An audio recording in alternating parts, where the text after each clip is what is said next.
J.Kerry thinks the best way to stop terrorism is for the media not to cover it. It's easy to terrorize. Government and law enforcement have to be correct 24 hours a day, 7 days a week, 365 days a year. But if you decide one day you're going to be a terrorist and you're willing to kill yourself, you can go out and kill some people. You can make some noise. Perhaps the media would do us all a service if they didn't cover it quite as much. People wouldn't know what's going on. Now, before we call this walking driftwood sculpture a dope, there will be plenty of time for that later, let's admit that we could reduce the media spotlight a bit. I've said it before, coverage of suicides and mass shootings lead to increases in the same due to the copycat phenomenon. However, Kerry didn't say that. He said not to cover terror so people wouldn't know what's going on, meaning ignorance is bliss, especially with him around. The less you hear about Kerry's stint as Secretary of Stupid, the better it is for him. Remember, he's the dude who said ISIS was on the run when they weren't, said air conditioning was as big a threat as ISIS. Yes, I distinctly remember my bedroom unit trying to behead me. How odd that Kerry wishes for less press on terror, but no such limits on climate change. And after a terror attack in France, he sent James Taylor to terrorize their ears. Now, we know the media does us no favors through repetition of breathless coverage, but it's no excuse to keep people in the dark. The only reason for that is to hide our weakness in mitigating such threats.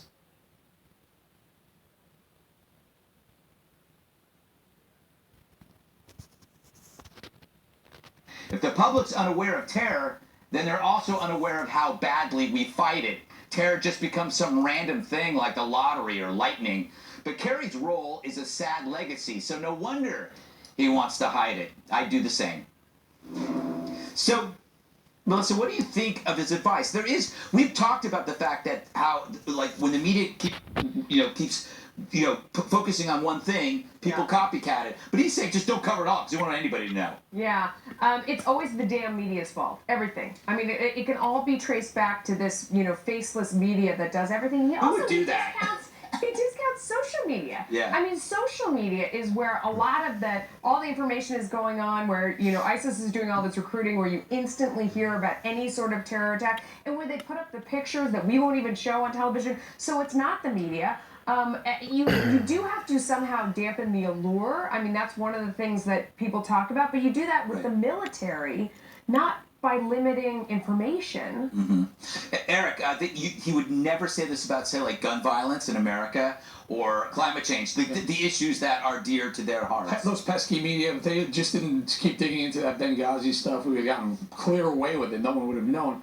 I disagree, though. I've disagreed with that theory of don't put the faces up, don't put the names up, because I think the more information, the better. The more networking of information is in everyone's best interest. So I hate what he's saying. I hate everything about what he's saying. I want more transparency for everything. Yes, there's a risk of copycat, I get that, but I also think that someone's going to see a picture and say, yeah, I remember that guy from this scenario, and he knew that person, and alert someone. See something, say something. That's just where I am on it. Juan? Thoughts? Well, I'm a big First Amendment fan, so I think he's crazy when he says that, people wouldn't know about it, it's better. No, I think we should know about it, but I think you got to put it in context, so you don't want to exaggerate. I had anticipated just thoroughly disagreeing with you, Greg. Actually, I agree with what you said, because you said, you know what? You know about copycats. We don't cover a lot of suicides.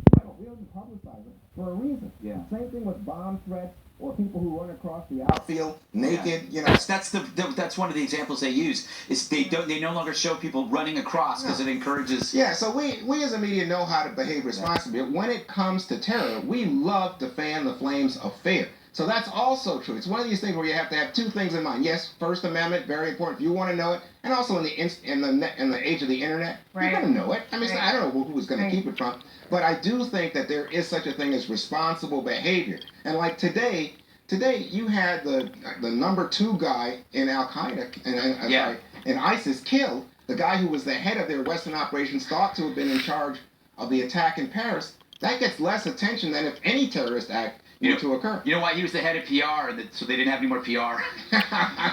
Kimberly, is there something, Kerry, he's not very bright. Is that what it is? Well, I mean, listen, I think that he has an agenda, right? Yeah. He has an ideology, and he's very specific and focused about it. What he wants to do is he wants to put blinders on the American people so that we don't see the ugly truth of terrorism, that Islam is not, a religion of peace. He doesn't want us to talk about Sharia. He doesn't want us to talk about radical Islamic terrorism. He doesn't want us to look and ask questions about the dangerous people that they are releasing from Gitmo because of a campaign promise to put back out to commit acts of jihad against the United States and other peaceful nations. We do want to know. We do want to hear about it. We want to be informed. We want the transparency that this administration promised and has not delivered. Instead, they have tried to delete American history with people like Hillary Clinton deleting emails and not complying with national security. That is not what we want. And certainly they haven't been supportive in terms of, our military making sure that they have the tools that they need. They've been bootstrapping them with rules of engagement that endanger lives. So I'm quite finished with listening to Secretary Kerry, just like I'm quite finished with Hillary Clinton and what she did as Secretary of State. Got 5 more months? 6 more months? Of what? Of Kerry? Where are we now? September, November, December. About 5. All right. It's less than 5. Yeah. Coming up, we return to Trump's immigration address. What the GOP nominee needs to say to American voters tonight. That's next. Can skin on, can skin.